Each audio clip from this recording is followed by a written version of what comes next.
নমস্কার বন্ধুরা, আপনারা দেখছেন বাংলা নিউজ 099। আগামী 24 ঘন্টার মধ্যে দেশের 4 বিভাগে ভারী বৃষ্টির আভাস দিয়েছে বাংলাদেশ আবহাওয়া অধিদপ্তর। সেই সঙ্গে সারা দেশে বৃষ্টি হতে পারে বলেছেন বাংলাদেশ আবহাওয়া অধিদপ্তর আবহাওয়াবিদের AKM নাজমুল হকের দেওয়া পূর্বাভাসের তথ্য জানানো হয়। আবহাওয়া অফিস জানিয়েছেন মঙ্গলবার 12 আগস্ট সন্ধ্যা 6টার মধ্যে রংপুর বিভাগে অধিকাংশ জায়গায়, রাজশাহী, ময়মনসিংহ ও সিলেট বিভাগের অনেক জায়গায় এবং ঢাকা, খুলনা, বরিশাল ও চট্টগ্রাম বিভাগের কিছু কিছু জায়গায় অস্থায়ীভাবে দমকা হাওয়া সহ হালকা থেকে মাঝারি ধরনের বৃষ্টি, বজ্রসহ বৃষ্টি হতে পারে।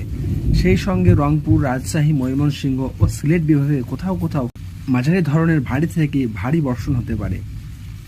এছাড়া সারা দেশে দিন এবং রাত্রের তাপমাত্রা প্রায় অপরিবর্তিত থাকতে পারে। মঙ্গলবার সন্ধ্যে 6টা থেকে পরবর্তী 24 ঘন্টায় রংপুর, ময়মনসিংহ ও সিলেট বিভাগের অধিকাংশ জায়গায়, রাজশাহী, ঢাকা, চট্টগ্রাম বিভাগের অনেক জায়গায় এবং খুলনা ও বরিশাল বিভাগের দমকা হাওয়া সহ মাঝারি ধরনের বৃষ্টি, বজ্রসহ বৃষ্টি হতে পারে। সেই সঙ্গে সারা দেশে কোথাও কোথাও মাঝারি ধরনের ভারী থেকে অতি ভারী বর্ষণ হতে। এছাড়া সারা দেশের দিনের তাপমাত্রা 1 থেকে 2 ডিগ্রি সেলসিয়াস কমতে পারে এবং রাত্রের তাপমাত্রা প্রায় অপরিবর্তিত থাকতে পারে। বুধবার 13 আগস্ট সন্ধ্যা 6টা থেকে পরবর্তী 24 ঘন্টায় রংপুর, ময়মনসিংহ, চট্টগ্রাম ও সিলেট বিভাগের অনেক জায়গায়, রাজশাহী, ঢাকা, খুলনা, বরিশাল বিভাগের কিছু কিছু জায়গায় অস্থায়ীভাবে দমকা হাওয়া সহ হালকা থেকে মাঝারি ধরনের বৃষ্টি, বজ্রবিদ্যুৎ সহ বৃষ্টি হতে পারে। সেই সঙ্গে সারা দেশে কোথাও কোথাও মাঝারি ধরনের ভারী থেকে অতি ভারী বর্ষণ হতে পারে। এছাড়া সারা দেশের দিন এবং রাত্রের তাপমাত্রা অপরিবর্তিত থাকতে পারে। বৃহস্পতিবার 14 আগস্ট সন্ধ্যা 6টা থেকে পরবর্তী 24 ঘন্টায় রংপুর, ময়মনসিংহ, বরিশাল, চট্টগ্রাম, সিলেট বিভাগের অনেক জায়গায় এবং রাজশাহী, ঢাকা, খুলনা বিভাগের কিছু কিছু জায়গায় অস্থায়ী দমকা হাওয়া সহ হালকা থেকে মাঝারি ধরনের বৃষ্টি, বজ্রসহ বৃষ্টি হতে পারে।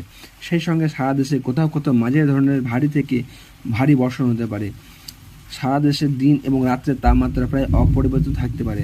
শুক্রবার 15 আগস্ট সন্ধ্যে 6টা থেকে পরবর্তী 24 ঘন্টায় রংপুর, ময়মনসিংহ, বরিশাল, চট্টগ্রাম, সিলেট বিভাগের কিছু কিছু জায়গায় এবং রাজশাহী, ঢাকা, খুলনা বিভাগের 2-1 জায়গায় অস্থায়ী দমকা হাওয়া সহ হালকা থেকে মাঝারি ধরনের বৃষ্টি, বজ্রসহ বৃষ্টি হতে পারে। সেই সঙ্গে দেশের কোথাও কোথাও মাঝারি ধরনের ভারী বর্ষণ হতে পারে। সারা দেশের দিন এবং রাতের তাপমাত্রা সামান্য বাড়তে পারে।